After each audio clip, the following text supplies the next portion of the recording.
Terima kasih Anda masih bersama kami di Buletin Indonesia Siang. Pemirsa, terbongkar ya praktek eksploitasi anak demi mengeruk pundi-pundi uang menuai beragam kecaman dari sejumlah pihak.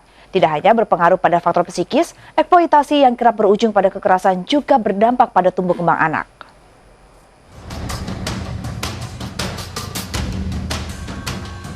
Praktik eksploitasi anak demi mengeruk pundi-pundi uang yang marak terjadi di sejumlah kota besar menuai beragam kecaman. Sosok anak yang lemah dan butuh perlindungan justru dijadikan komoditi oleh oknum tak bertanggung jawab.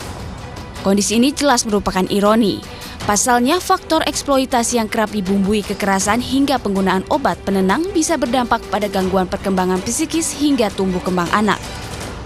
Iya, kalau diperlakukan hal-hal yang membuat dia kekerasan ataupun pemaksaan dan sebagainya, si anak bisa trauma. Eksploitasi ini sendiri terjadi karena banyak hal.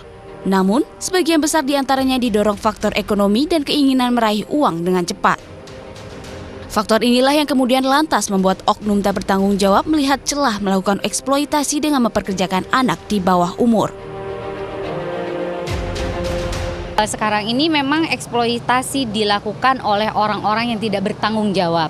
Artinya orang-orang yang mengalami mental yang tidak kuat ya. Artinya dia ingin cepat kaya tapi tidak mau usaha gitu kan.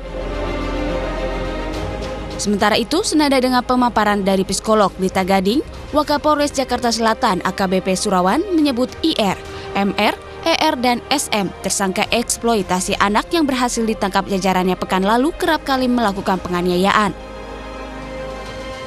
Hal ini disengaja dilakukan demi mengejar rasa iba masyarakat saat sang bocah dipaksa mengemis dan mengamen.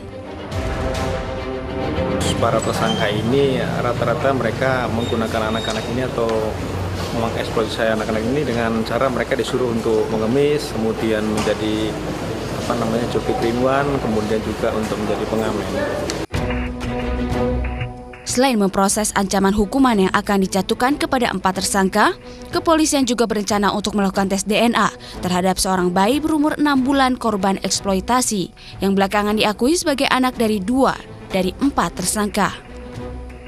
Tim Liputan MNC Media, Jakarta.